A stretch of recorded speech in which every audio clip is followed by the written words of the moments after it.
बेटा आज तुम लोगों को कक्षा 8 की संस्कृत पाठ 2 पढ़ना है, इसलिए तुम लोग अपना किताब खोल लो या तो इसी पे देखते रहो। मुकुल मातृदेवो भव, पाठ का नाम है मातृदेवो भव।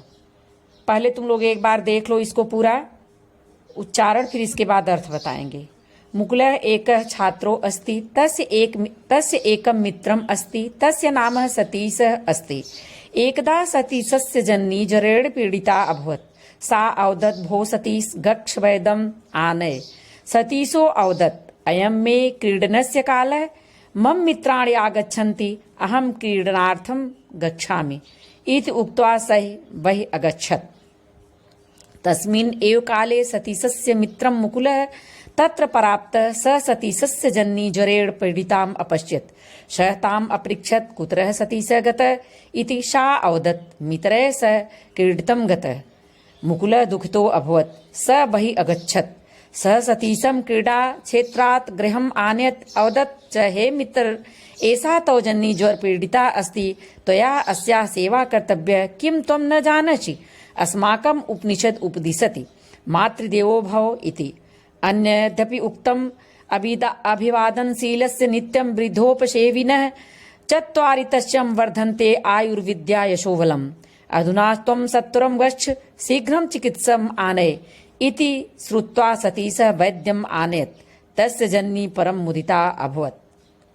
देखो, इसमें एक माँ की सेवा के लिए बच्चे को जितना करना चाहिए, एक लड़का है जिसकी माँ बीमार है और वह लड़का खेलने चला जाता है और उसकी माँ बीमार पड़ी है। उसका मित्र उसको कैसा उपदेश देता है, और इस उपदेश में ही दिया गया है कि मातृदेवो भव, माता जो है वह देव के समान होती है। अब तुम लोग अर्थ देखो। मुकुलः एकः छात्रो अस्ति, मुकुल एक विद्यार्थी है, छात्र है। तस्य एकम मित्रम अस्ति, उसका एक मित्र है। तस्य नाम सतीशः अस्ति, उसका नाम सतीश है। एकदा सतीशस्य जन्नी ज्वरेण पीड़िता अभवत्। एक बार सतीश की माता बुखार से पीड़ित हो गई। सा अवदत्, वह बोली, हे सतीश गच्छ, जाओ, वैद्यम आनय, वैद्य को लेके आओ। वैद्य मीन्स डॉक्टर को लेकर आओ। सतीशो अवदत्, सतीश बोला, अयम में क्रीडनस्य काल है, यह मेरा खेलने का समय है। मम मित्राणि आगच्छन्ति, मेरे मित्र दोस्त लोग आते हुए। अहम क्रीडार्थम गच्छामि, मैं खेलने के लिए जाऊंगा। इति उक्त्वा सः, वह ऐसा बोला। सः बहिः अगच्छत्, ऐसा बोल करके वह बाहर चला गया। तस्मिन् एव काले सतीशस्य मित्रं मुकुलम तत्र प्राप्त। उसी समय उस सतीश का मित्र मुकुल वहां पर आ गया। स सतीशस्य जन्नी ज्वरेण पीड़िता अपश्यत्।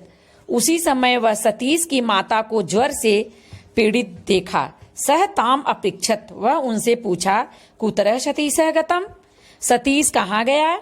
सा अवदत्, वह बोली, मित्रैः सह क्रीडितुं गतः, मित्रों के साथ खेलने गया।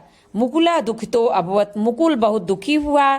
सह बहिः अगच्छत्, वह बाहर गया। स सतीशं क्रीडा क्षेत्रात् गृहम् आनयात्। अवदत् च, वह सतीश को खेल के मैदान से ले आया और बोला, हे मित्रा, ऐसा तो जन्नी ज्वर पीड़ा अस्ति। हे मित्र, इस समय तुम्हारी माता ज्वर से पीड़ित हैं, तो यह अस्या सेवा कर्तव्य, तुम्हारा इस समय उनका सेवा करना कर्तव्य है। किम तुम जानसि, किम तुम न जानसि, क्या तुम नहीं जानते? अस्माकम उपनिषद उपदिशति, हमारा उपनिषद जो है उपदेश देता है, मातृदेवो भव, माता देवता होती हैं। अन्यतपि उक्तम, और दूसरी उक्त भी कही गई है, अभिवादनशीलस्य नित्यः वृद्धोपसेविनः चत्वारि तस्य वर्धन्ते आयुर्विद्या यशोबलम्। अभिवादनशीलस्य नित्यम वृद्धो, जो अभिवादनशील होते हैं हमेशा नित्य वृद्धों की सेवा करते हैं। चत्वारि तस्य वर्धन्ते, उनके 4 चीजों की वृद्धि होती है। आयुर्विद्या यशोबलम, उनके आयु विद्या और यश की बढ़ोतरी होती है। अधुना तुम सत्वरम गच्छ, इस समय तुम तुरंत जाओ। शीघ्रम चिकित्सम आनय, जल्दी से डॉक्टर को लेकर के आओ, चिकित्सक को लेकर के आओ। इति श्रुत्वा सतीश वैद्यम आनयत्, यह सुन करके सतीश वैद्य को लेकर के आता है। तस्य जननी परम मुदिता अभवत, यह इससे उसकी माता बहुत खुश होती है।